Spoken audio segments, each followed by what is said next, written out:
그때를 기다려야 돼요. 준비된 자만이 때가 왔을 때 권리를 행사할 수 있거든요. 정청래 후보가 되면 당정 관계가 걱정이고 당청 관계가. 그 다음에 김민석 후보가 되면 앞으로 당의 자주권이나 당원 주권주의는 어디로 가는 거지?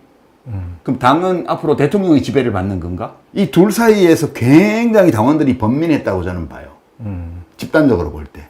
그리고 54% 정도로 대통령이 픽한 사람을 당선시켜주되 최고위원 3명을 포함해가지고 46%를 줘갖고 비주류를 또 살려놓은 거다 이거는. 그런 결정이라고 저는 해석해요. 승자는 없다. 근데 제가 진짜 놀랐던 거는 최고위원 선거 1, 2, 3위를 비주류를 시킨 거예요. 여론조사에서. 그거는요, 진짜 놀라운 거죠. 깜짝 놀랐습니다.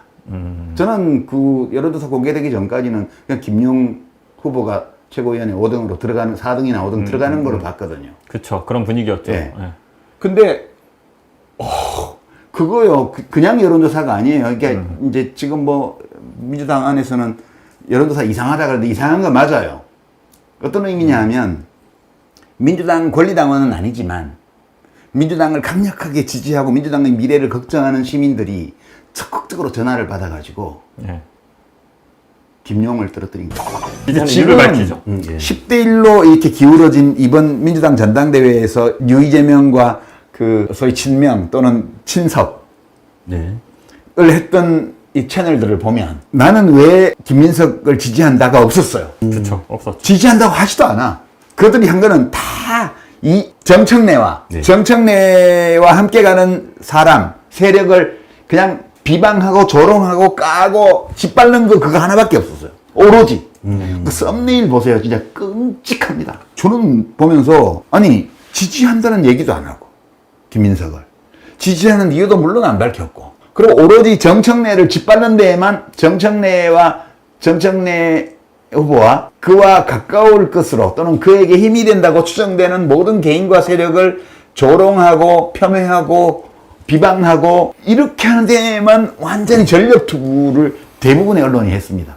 이건 뭐지? 그러면 이거는 연력학 제2법칙에 따르면 이런 상태가 오래 지속되는 것은 불가능한 일이에요. 그쵸. 어떤 닫힌 개의 엔트로피는 한다는 거예요. 그러니까 그게 엔트로피 증가의 법칙인데. 그러니까 한국 미디어 정치 비평이라는 이 닫힌 개는 되게 김민석 대 정청래가 5대5면 어떤 밖에서 어떤 에너지가 가해지지 않으면 이쪽도 5대5로 수렴하는 게 자연스러운 거예요. 근데 몇 달 동안 특히 올 3월 이후로 거의 반년 가까이 그 상태였고 전당대회가 끝나고 나서도 계속 그 대화가 유지가 되고 있어요.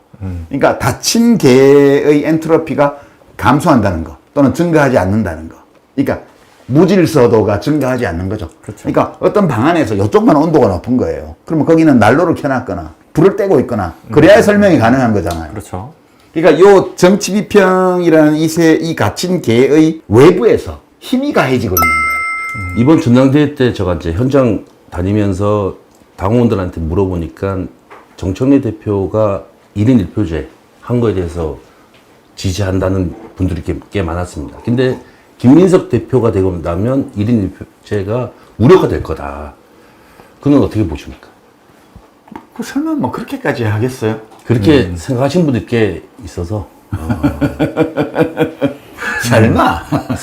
네, 알겠습니다. 그러니까 제가 시청자들한테 유시민 작가님 나오면 어떤 게 제일 궁금하냐 이렇게 여쭤봤더니 다 정말 그게 많았어요. 민주당원으로서 지금 우리는 어떻게 해야 하나요? 이 질문이 압도적으로 많았습니다.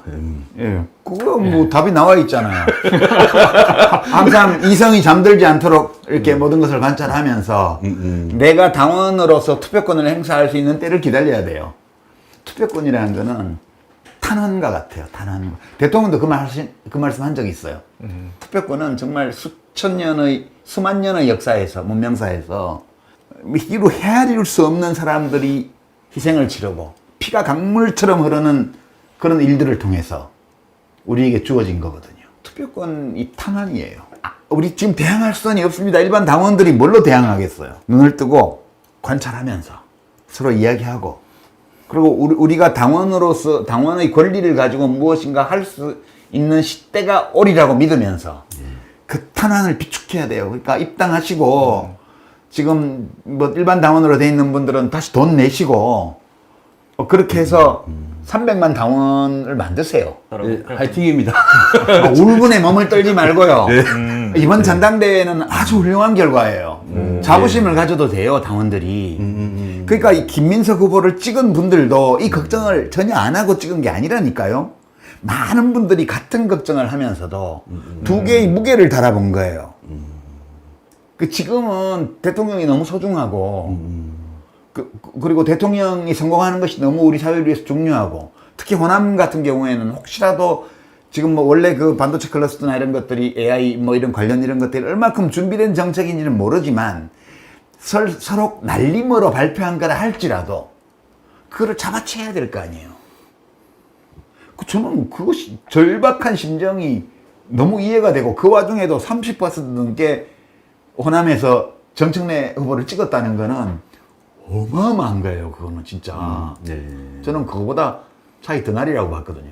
그러니까 이성의 눈을 뜨고 있는 거예요, 당원들이. 54대 46이면요. 대단한 결과입니다, 정말.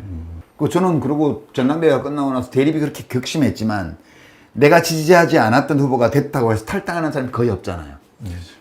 그러니까 참 민주당 당원들도 참 숙달되었구나. 많은 경험이 쌓인 거예요, 지금.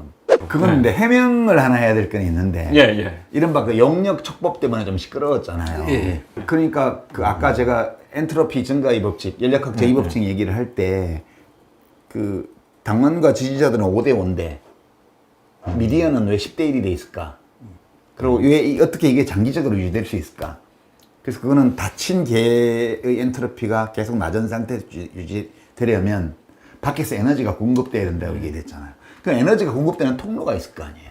그게 회사라는 조직을 통해서 에너지가 들어올 수도 있고 어떤 개인을 통해서 들어올 수도 있죠.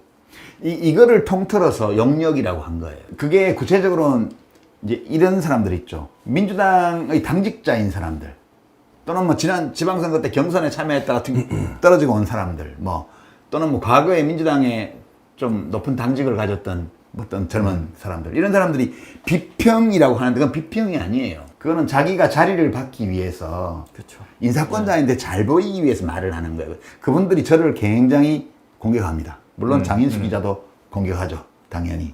공소 취소. 네, 공소 취소권으로. 그런 분들은 우선 비평가가 아니에요. 그런 분들은 논외. 그분들은 평론가가 아니에요. 그 사람들은 정치인이에요. 무슨 당직이 현재 당직이든 전에 당직이든 언제든지 당직을 받고 싶어하는 사람들이기 때문에 그런 분들은 시민들을 보고 발언하는 게 아니고 당대표나 대통령을 보면서 발언하는 사람들이에요. 그런 사람들 우리가 옛날에 윤석열 정부 때도 많이 봤잖아요. 그렇죠. 우선 일단 그 사람들은 평론가가 아닙니다. 그리고 평론가 중에서 아까 말씀드린 것처럼 이러한 이유로 나는 어느 정당, 어느 정파, 어느 정치인을 지지한다 없이 그냥 자기가 지지하는 것처럼 보이는 정치인과 경쟁 관계에 있는 그 누군가를 인신공격하고 깔아뭉개는 일을 하는 사람들이 있죠. 이게 영역이에요. 제가 이게 영역이라고 그래요, 제가. 그 대가로 뭘 바라든 상관없이 그것이 뭐 명시적인 계약이 있을 수도 있고 묵시적인 청탁이 있을 수도 있고 또는 공감, 묵시적인 공동행동 이런 거일 수도 있어요. 근본적으로는 그것은 제대로 된 비평이 아닌 영역 비평이라고 저는 생각하고요. 촉법에 대해서도 계속 지금도 되게 긁히나 보더라고요, 그게. 촉법이 나이가 어리다고 촉법이라고 말한 게 아니에요. 자기가 무슨 말을 하는지 모르고 말을 하고 있기 때문에 그 사람에 대해서 비평하는 사람이 그러면 돼? 라고 우리가 말할 수 없는 사람들이 있어요. 그걸 촉법이라고 한 거예요. 촉법이라는 건 책임을 면제받는다는 뜻이잖아요. 그런 사람에게 대꾸를 안 해요, 저는. 그 점은 용어 정리를 새로 하고 오해가 없으시기 바랍니다. 그러니까 나이 어리다고 제가 촉법이라고 한 게 아니에요. 나이 많아도 촉법이 있어요. 많아요. 우리는 민주당이 그런 당이 아니잖아요. 민주당은 제2의 길을 갔던 당이 아니에요. 우리나라는 분단국가고 사회주의, 공산주의 이런 걸 할 수가 없는 나라이기 때문에 우리 더불어민주당이라는 건 김대중 대통령 때부터 시작해서 대중경제론, 서민과 중산층의 정당, 이게 이미 제3의 길이에요. 이 제3의 길로 와서 정권 교체하고 네 번째 정권이 설 정도로 성공한 길이라고요, 이게. 이걸 내버리고 무슨 제3의 길을 또 가요. 저는 그거는 어불성설에 되지도 않는 얘기예요. 어디서 누구한테 그런 얘기를 듣고 와서 의원 워크숍에서 감히 비서실장이 그런 소리를 해요? 저는 보면서 뭐가 잘못돼도 크게 잘못했다고 생각한 이유 중에 하나 또 그거였어요. 무슨 되지도 않는 얘기를 하고 그래. 그렇지. 아니 국민 주권을 졸로 보는 거예요. 뭐 어디 비서실장이 가가지고 국회의원 160명을 모아놓고 되지도 않는 훈계를 하고 그래요.